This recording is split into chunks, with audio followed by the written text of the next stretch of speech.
Hi everyone, this video we're going to learn how to choose the perfect bird box camera for our birdhouse.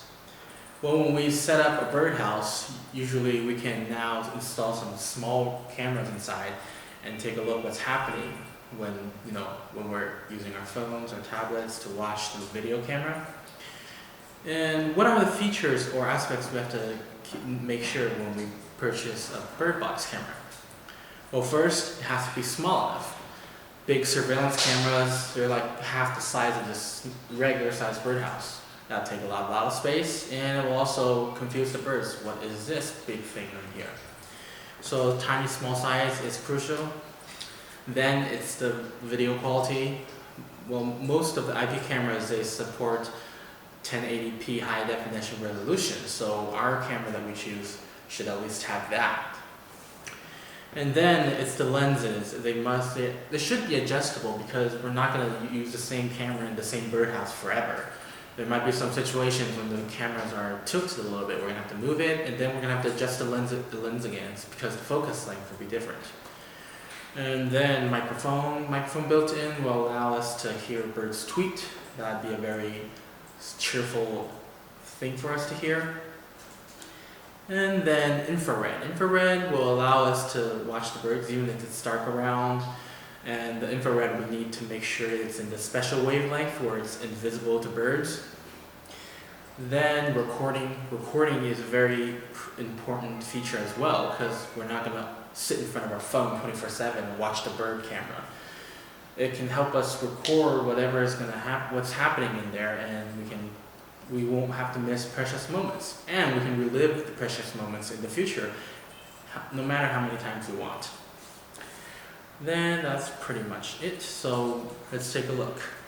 Usually when we think of small cameras, we can think of web cameras first. Well, web cameras, they are small.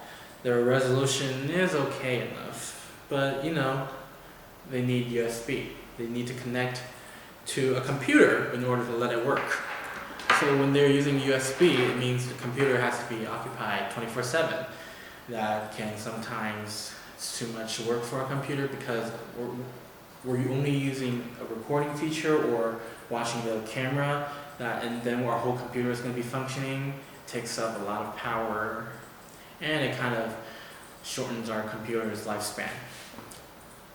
And also, we have better choices. So these two here are green backyard bird box cameras. This is the wireless one. You can see the antenna right here.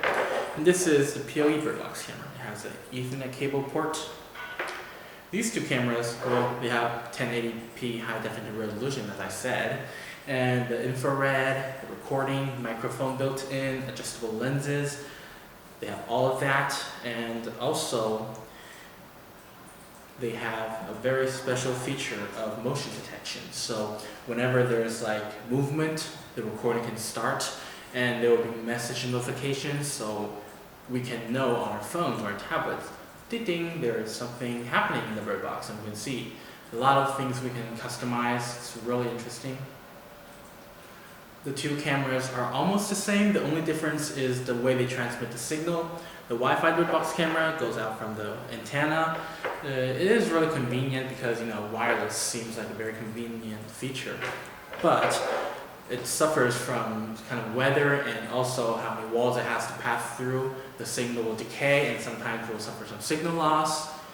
And the PoE bird box camera, although it needs an Ethernet cable, so the lining sometimes is confusing and difficult, too much work.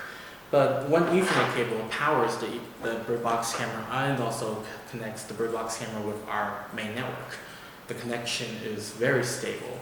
We can almost guarantee there's going to be no disruptions when we're watching the bird box camera. So I'm not going to say which one is better. They all have their pros and cons. So it really depends on your like and dislike and your needs.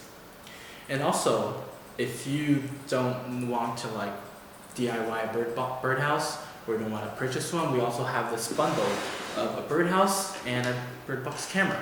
So all you need to do is simply set it up, and you can just place this out the door and start watching your birds. Okay, that's pretty much it for this video. If you guys have any more questions and comments about the bird box camera, you can leave them in the section below. And thank you guys for watching. I'll see you guys next time.